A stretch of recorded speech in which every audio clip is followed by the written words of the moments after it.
Permítanme decirles algo. Hay personas caminando por esta tierra que sonríen con ustedes.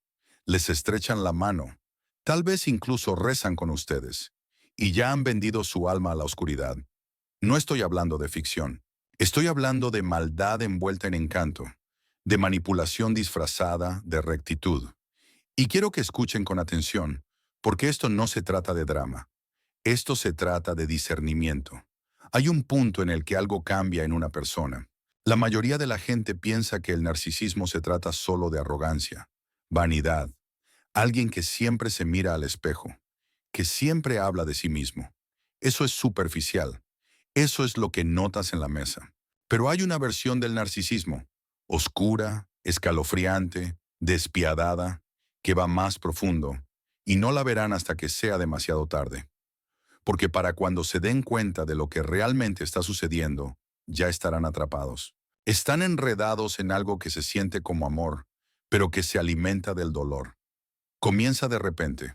Una mirada, un comentario, un pequeño momento en el que les muestran lo que significan para ellos. Y se siente bien, demasiado bien, porque saben cómo reflejar su alma.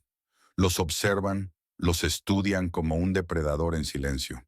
Escuchan la forma en que hablan de sus luchas, sus miedos, sus heridas de la infancia.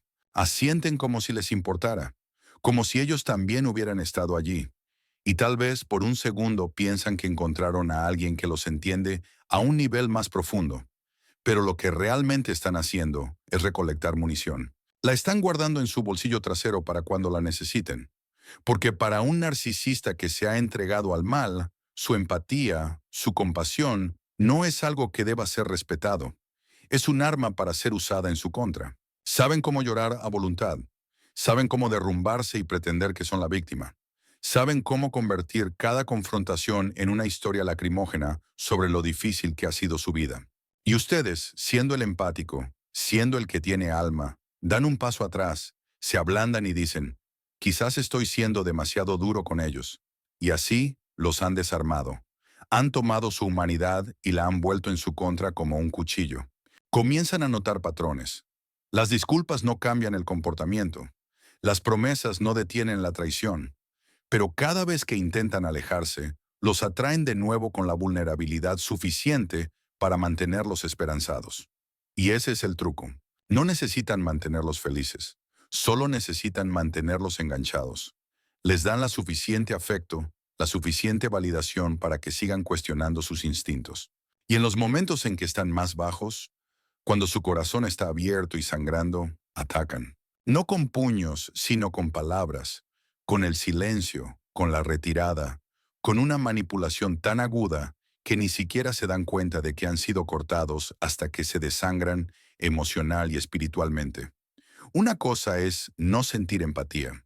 Otra muy distinta es reconocerla en otros y explotarla deliberadamente. Eso es lo que separa a una persona egoísta de una malvada. Porque el egoísta puede lastimarlos por accidente, pero el malvado lo hace con precisión. Saben qué botones presionar. Saben cuándo son más vulnerables.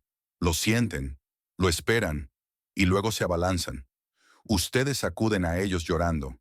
Ellos los miran fríos, abren su trauma, asienten y luego lo distorsionan en una discusión posterior. Les cuentan su peor miedo. Un día cuando están enojados lo usan en su contra como una daga. Eso no es un error humano. Eso es decadencia espiritual. Esa es la marca de alguien que ya no ve a las personas como personas, sino como herramientas, juguetes, peldaños para su propio sentido de poder. Les romperán el corazón y luego los culparán por el desorden. Los lastimarán.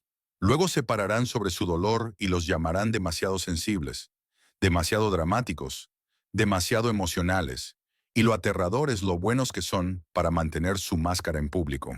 No son monstruos que muestran sus colmillos a todo el mundo. No, son encantadores, pulcros, respetados, el tipo de persona que la gente dice que es tan dulce o tan incomprendida. Y eso solo hace que su dolor sea más aislante. Porque cuando intentan decir la verdad, nadie les cree. Suenan locos, suenan amargados. Pero eso es porque el mundo solo ha visto su actuación, no el horror detrás del escenario. Cuando un narcisista se vuelve malvado, aprende a alimentarse de lo mismo que una vez lo hizo humano. Su amor se convierte en su sustento. Su esperanza se convierte en su correa. Y su empatía, esa se convierte en su escudo y espada. La manipularán con tanta habilidad que empezarán a cuestionar su cordura. Tal vez los provoqué, tal vez estoy siendo injusto, tal vez espero demasiado, pero esos pensamientos no vinieron de ustedes. Fueron plantados, susurrados, orquestados. Eso no es amor. Eso es guerra psicológica. Y lo aterrador es que lo hacen sin culpa, sin remordimiento. De hecho, cuanto más dolor tienen, más poderosos se sienten. Hay una silenciosa satisfacción en sus ojos cuando se están desmoronando. Y si alguna vez lo notan, si alguna vez captan ese destello de placer cuando lloran, esa pequeña sonrisa cuando se quiebran, entonces lo han visto. Han visto el mal, porque no hay alegría en el sufrimiento de alguien a quien amas. Ninguna. Pero para ellos, su dolor es la prueba de que tienen el control, de que aún pueden doblegar sus emociones, de que aún poseen un pedazo de su alma. Así es como operan. No vienen por los fuertes. Vienen por los amables, los compasivos, los de corazón blando. No necesitan romper su cuerpo. Quieren romper su espíritu y usarán su propia bondad para hacerlo. Empezarán a sentir que caminan sobre cáscaras de huevo, como si cualquier palabra equivocada pudiera desencadenar una explosión, o peor aún, un silencio que dure días. Y lo peor es que seguirán esforzándose más, seguirán dando más. Se explicarán en exceso, se disculparán en exceso, compensarán en exceso, pensando que si solo pueden ser perfectos, podrán arreglarlo. Pero el objetivo siempre se moverá, porque nunca se trató de amor, nunca se trató de conexión.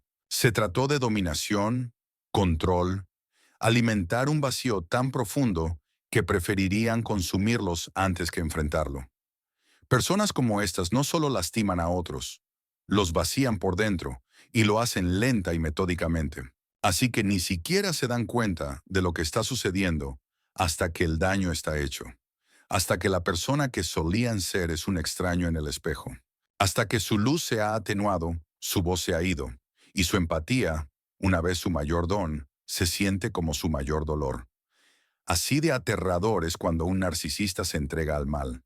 No es ruidoso, no es obvio, no es sangriento, es silencioso, es estratégico, es tortura emocional escondida detrás de una sonrisa. Hay un tipo especial de oscuridad que surge cuando alguien no solo miente, sino que vive en mentiras, respira mentiras, prospera en mentiras. No estoy hablando de una mentira piadosa, el tipo que todos decimos de vez en cuando para no herir los sentimientos de alguien. Estoy hablando de algo siniestro, algo deliberado. Cuando un narcisista ha cruzado esa línea hacia el mal, la verdad ya no es solo un inconveniente. Se convierte en el enemigo. Y la doblarán, torcerán y destrozarán a voluntad hasta que lo de arriba se sienta como abajo y lo incorrecto se sienta como correcto. No mienten como la gente común. No se equivocan o encubren un error.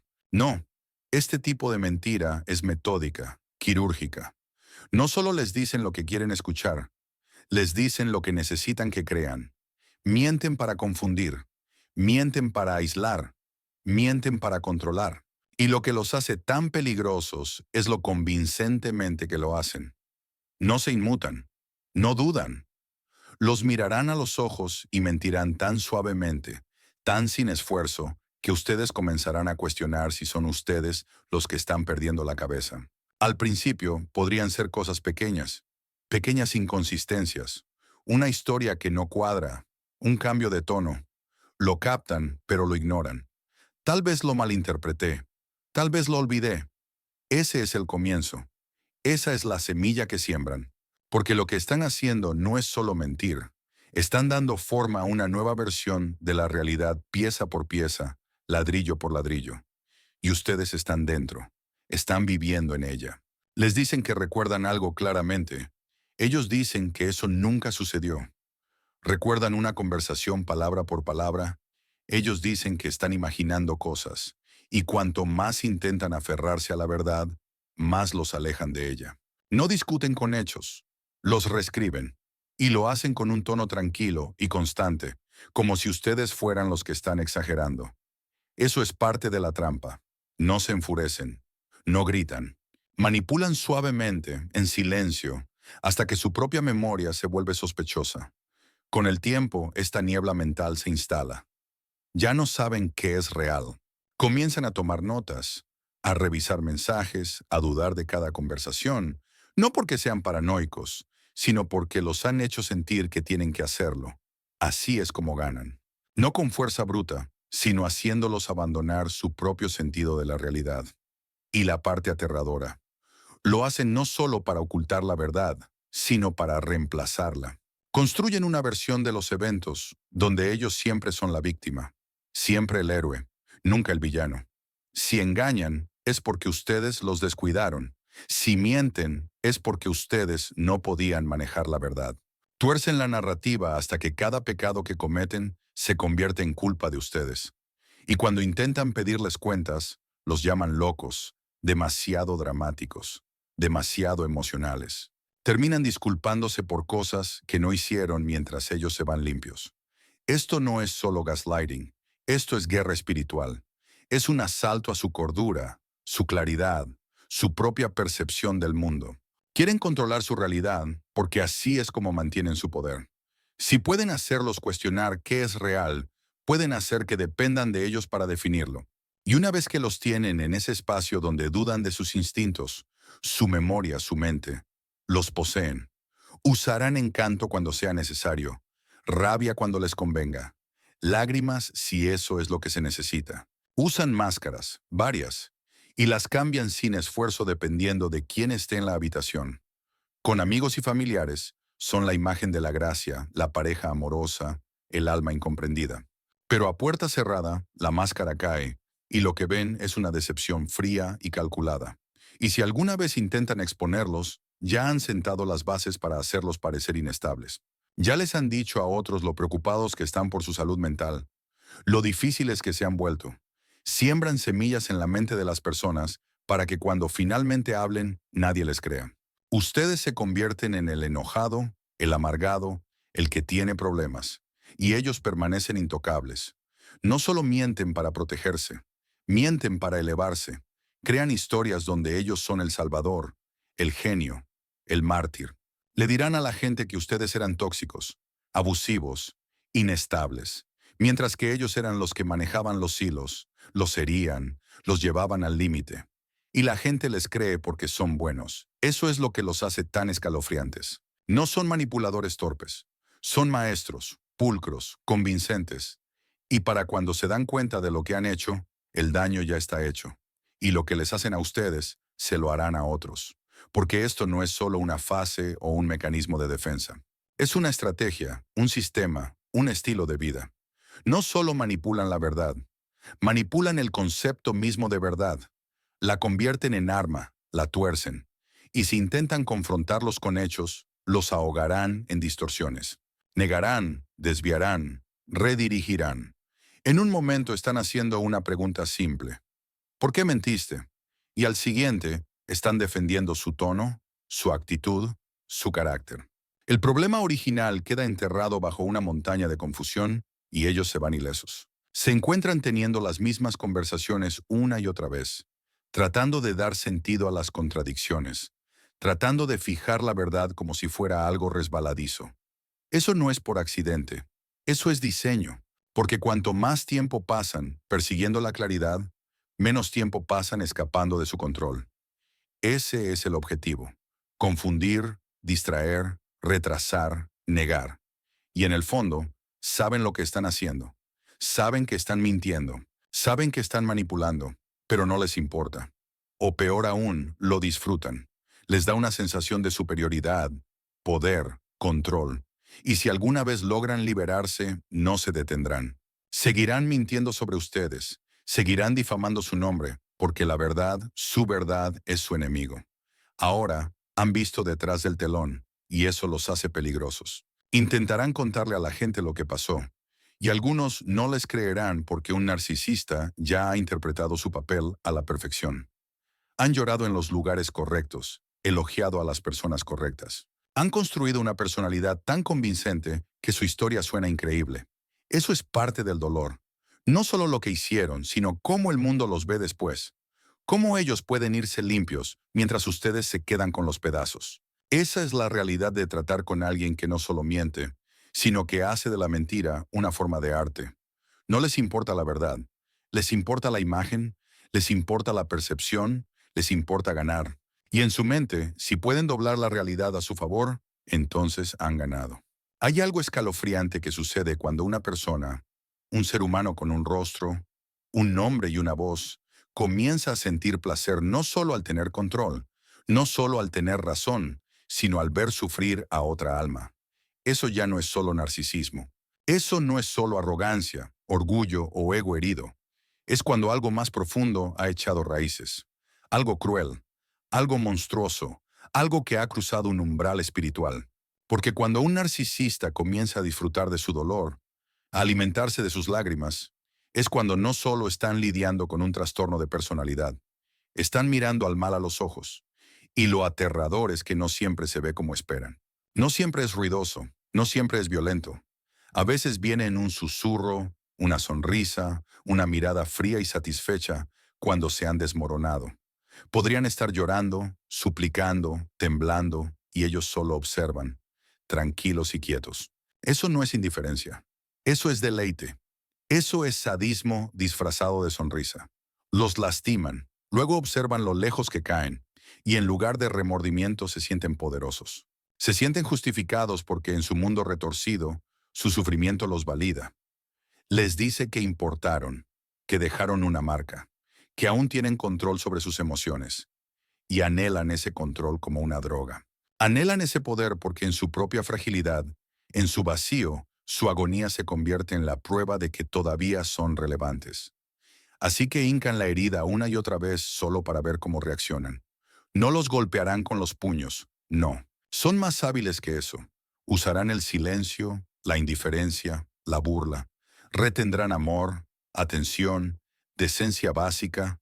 Luego se sentarán y los verán retorcerse, tratando de entender por qué, tratando de ayudarlos. No los tranquilizarán porque eso arruinaría el espectáculo.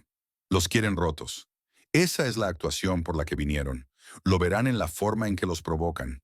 Estarán teniendo un día normal, tal vez incluso uno bueno, y de repente sueltan una palabra, un comentario, una mirada, y les hiere profundamente. Porque no es al azar, está diseñado, orquestado, adaptado a sus inseguridades específicas. Saben exactamente qué los lastimará más, y lo entregarán como una cuchilla deslizada entre sus costillas. Luego actuarán sorprendidos. ¿Qué? Solo estaba siendo honesto. O peor, les dirán que están exagerando. Y es entonces cuando empiezan a sentirse locos. Porque ¿cómo explican la sensación de que alguien disfruta de su dolor cuando todo lo que hacen es técnicamente negable? Pero ustedes lo saben, lo sienten, lo ven en sus ojos, y en la forma en que inclinan la cabeza cuando lloran, y en la forma en que su boca se curva ligeramente cuando finalmente se rompen. Eso no es empatía. Eso no es preocupación. Eso es placer. Lo están bebiendo. Y cuanto más se rompen, más fuertes se sienten. Hurgarán en su autoestima como buitres en un cadáver. Sacarán a relucir su pasado, sus fracasos, sus defectos. Y no lo harán para ayudarlos a crecer. Lo harán para verlos encogerse. Lo harán para recordarles que nunca serán lo suficientemente buenos para ellos. Y cuando reaccionan, cuando se defienden, cuando se resisten, obtienen aún más satisfacción porque ahora tienen lo que quieren. Su energía, su atención, su sufrimiento. Ese es el combustible que los mantiene calientes por la noche. Y no piensen que se detiene cuando se van. Oh, no. Incluso después de que la relación termina, incluso después de que se van, todavía buscan señales de que están sufriendo. Acecharán sus redes sociales. Preguntarán a amigos en común. Encontrarán formas de sembrar rumores solo para obtener una reacción. Solo para ver si aún pueden agitar el avispero desde la distancia. Porque su paz, su curación, esa es su mayor amenaza. No los quieren mejor. Los quieren amargados porque la amargura significa que todavía están atados a ellos. Tienen esta extraña habilidad para reconocer cuando alguien es vulnerable, y se centran en esa vulnerabilidad como un halcón que ve a su presa. Al principio los felicitarán, Los harán sentir especiales, necesarios, vistos. Pero en el momento en que bajan la guardia, el interruptor cambia. Ahora empiezan a probar sus límites, empiezan a ver cuánto irrespeto tolerarán. Y si se defienden, es cuando comienzan los juegos. Empezarán a castigarlos de maneras sutiles, retirarán el afecto, les darán el tratamiento silencioso, coquetearán con otros frente a ustedes. Harán cosas solo para provocar una reacción. Luego actuarán inocentes cuando lo señalen. Y cuando finalmente explotan, cuando su dolor se desborda, actuarán como si ustedes fueran el problema, como si fueran inestables, emocionales, locos. Pero ese era el plan desde el principio, para sacar su angustia, para verla desarrollarse, porque para ellos su colapso es entretenimiento. Incluso pueden ir más allá, sabotear su trabajo, poner a sus amigos en su contra, difundir mentiras a su familia, y lo harán todo mientras sonríen, fingiendo que solo están diciendo la verdad o cuidándolos. Pero lo que realmente están haciendo es prender fuego a su vida y luego observar desde las sombras para ver cuánto tiempo tardan en arder. Esto no es crueldad impulsiva, es calculada. Y la razón por la que es tan difícil de explicar a los demás es porque narcisistas como estos no actúan por impulso, actúan con intención, saben lo que están haciendo, y si realmente se han entregado al mal, no solo racionalizan su sufrimiento, lo celebran. A medida que se oscurece, a menudo se rodearán de facilitadores, personas que los admiran, los defienden, los elogian, y cuando intentan decir su verdad, esos facilitadores se convierten en otra capa de tormento.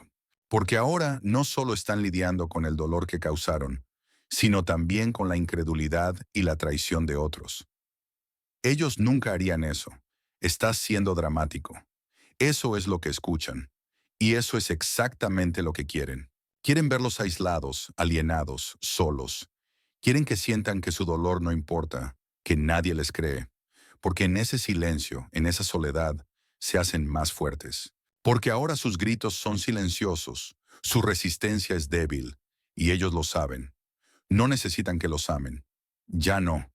Lo que necesitan es verlos sufrir por atreverse a levantarse, por atreverse a ver a través de ellos, por atreverse a sanar. Y es entonces cuando se instala la verdadera crueldad. Cuando han superado la situación, cuando se han reconstruido, cuando empiezan a brillar de nuevo, regresarán no para disculparse, no para cambiar, sino para perturbar, para causar caos, para recordarles que todavía existen, que todavía tienen acceso, que todavía saben cómo lastimarlos. Porque el dolor es su moneda, es lo que los hace sentir vivos. Y el tipo más peligroso de narcisista no es el que los usa, es el que disfruta destruyéndolos. Así que ahora lo ven. Esto no es solo sobre el ego, esto no es solo sobre el orgullo o el egoísmo. Esto se trata de algo mucho más peligroso, algo que se mueve con intención, algo que destruye sin culpa, algo que se alimenta del control, la decepción y el dolor. Cuando un narcisista cruza esa línea invisible y se entrega al mal, no solo hiere a las personas, las devora. Mienten sin vergüenza, manipulan sin piedad y encuentran alegría en los escombros que dejan atrás. Y si están en el camino de esa tormenta, si han mirado a esos ojos y no ven nada que les devuelva la mirada, ya saben la verdad. Esto no es solo psicológico, esto es guerra espiritual. Esta es una batalla por su mente, su identidad, su alma. Y la única salida es a través de la verdad, a través de la claridad, a través del coraje. No pueden amar el mal de alguien que disfruta viéndolos sufrir. No pueden razonar con alguien que reescribe la realidad. No pueden sanar en un lugar que fue diseñado para romperlos. Así que manténganse firmes. Manténganse firmes en su verdad. Manténganse firmes en su valor. Y cuando la máscara se resbale, cuando el encanto se desvanezca, cuando las mentiras se desmoronen, no miren atrás. Porque cualquiera que se deleite en su dolor, que prospere con su confusión, que baile mientras ustedes se ahogan, esa persona ya ha elegido un lado, y no es el suyo. Aléjense sanados y nunca olviden lo que vieron cuando la máscara cayó.